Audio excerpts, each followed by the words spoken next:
Nós vivemos no mesmo planeta que as pessoas que construíram monumentos impressionantes milênios atrás. As pirâmides são algumas dessas estruturas. E você já parou para pensar que ainda existem dúvidas de como e o porquê dos egípcios terem feito essas construções? Por que tantos mistérios, hein? Com isso em mente, hoje eu, Ivan Lima, vou te mostrar mais alguns lugares misteriosos por aí que os cientistas não conseguem explicar. Já que eu mencionei os egípcios, vamos dar um pulo naquela região? Então, a pouco mais de 10 quilômetros a sudoeste do Cairo, você vai encontrar as ruínas de Abu Ghurabi, um dos mais antigos locais com história do mundo. Trata-se de um dos poucos templos solares construídos no Reino Antigo, que sobreviveram com o passar do tempo. Acredita-se que, no passado, muitos outros do tipo existiram, mas o tempo tratou de colocá-los em ruínas, destruí-los ou mesmo ocultá-los dos pesquisadores. Isso, por si só, já chama a atenção de curiosos, mas é o que supostamente existe no interior que não faz muito sentido. Dentro de Abu Ghurabi, há uma plataforma que supostamente é capaz de se sintonizar com a vibração do nosso planeta. Feita com um cristal conhecido por lá, o alabastro.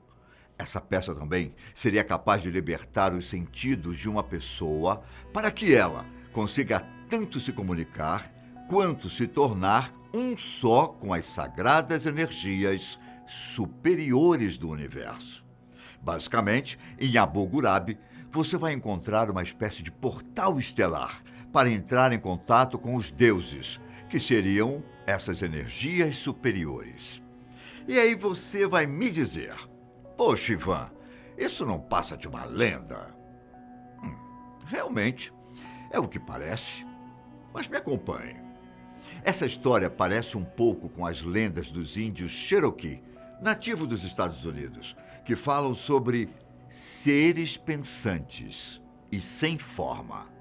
Esses mesmos seres viajam através de ondas sonoras das Pleiades, que são um aglomerado de estrelas encontrado na constelação de Touro, até a Terra. Coincidência?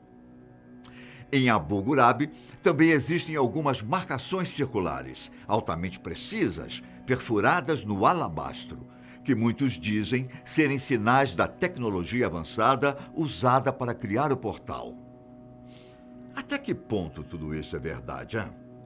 Seja como for, nem tudo precisa envolver forças de outro mundo para que os cientistas fiquem surpresos ou confusos. Olha só, lá na Áustria, por exemplo, uma estrutura chamada de Heidentor, ou Porta dos Pagãos, tem intrigado pesquisadores há muitos anos, por causa do real motivo de sua construção.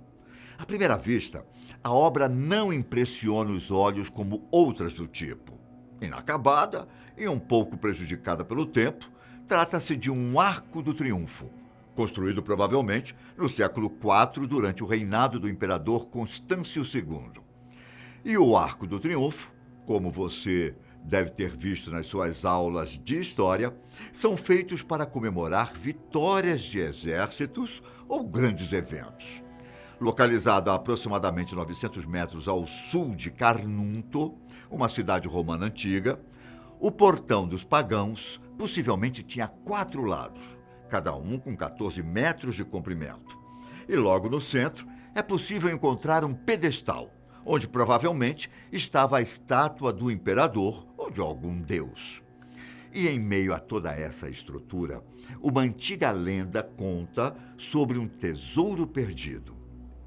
A história fala de um jovem que viu uma chama azul perto do Arco do Triunfo e que logo imaginou que ela estivesse indicando um tesouro.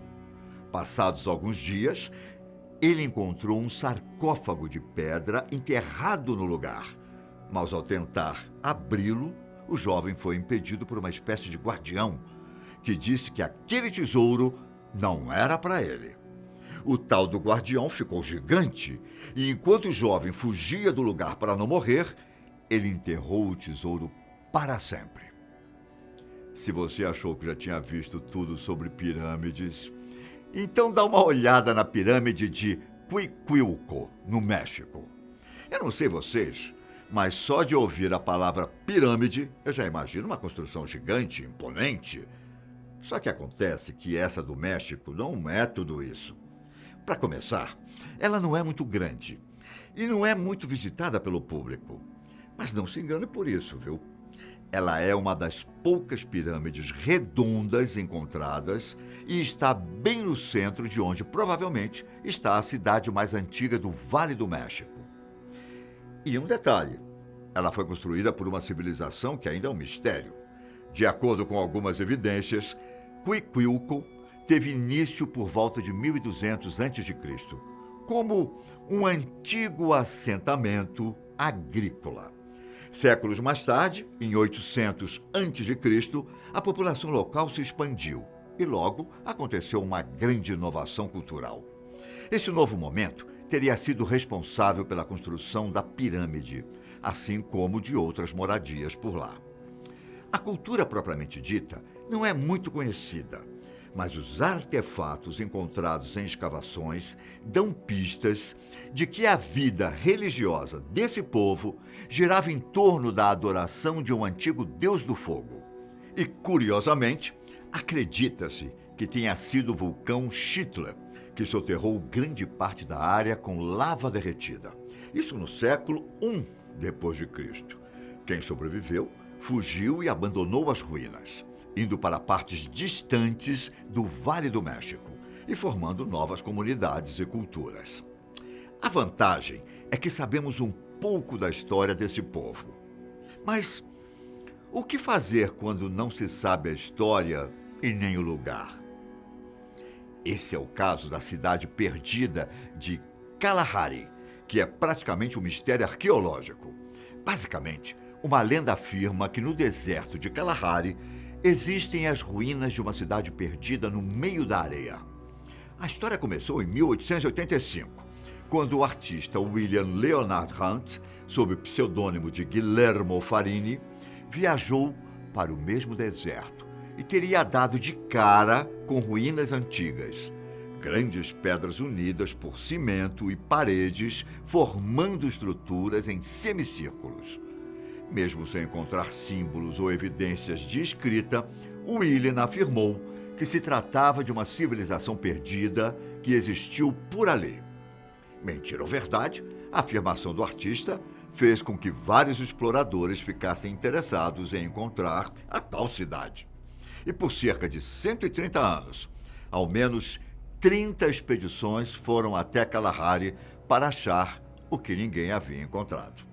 No ano de 1964, o explorador A.G. Clement fez o que ele acreditava ser a mesma rota de William, mas, ao invés de encontrar vestígios de assentamentos humanos, ele encontrou formações rochosas, incomuns, feitas de dolerito.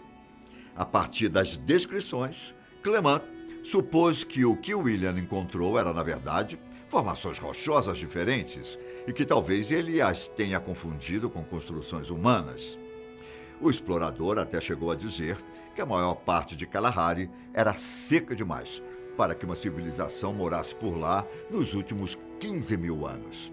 Ainda assim, as novas expedições foram feitas, uma em 2013 e outra em 2016, ambas usando tecnologias de satélites, só que nada foi encontrado.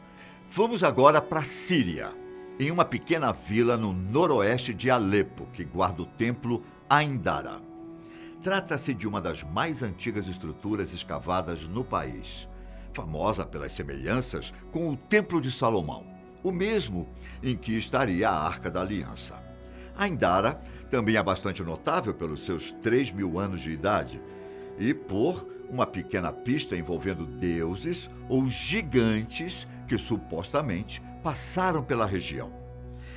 Na verdade, talvez a pista não seja tão pequena assim, já que estamos falando de pegadas gigantes, 3 vezes mais longas que a de um pé humano, esculpidas bem no chão de pedra do templo, As pegadas são distribuídas quase como se um ser gigante tivesse caminhado por ali.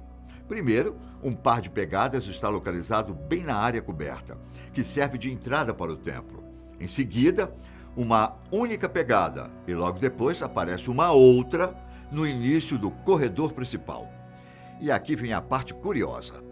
A distância entre a segunda e a terceira pegada é de 9 metros.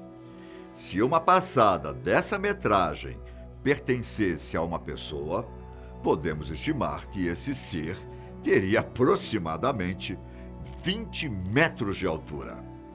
Claro que as pegadas provavelmente não foram feitas por um ser gigante caminhando por lá, mas sim pelas pessoas que criaram o templo. Só que, por que elas fizeram isso? Há quem diga que elas representam pegadas de animais. Já outros arqueólogos apostam que elas foram feitas para representar os deuses. Bom, se a segunda opção for a correta, as pegadas podem representar a entrada de determinada divindade no templo e a aproximação dela até o santuário interno. Ficou com vontade de visitar algum desses lugares, não ficou? Então me conte aqui nos comentários, curta o vídeo e assine o canal para não perder nada do que vamos trazer em 2021. Um forte abraço para vocês e até a próxima. Tchau!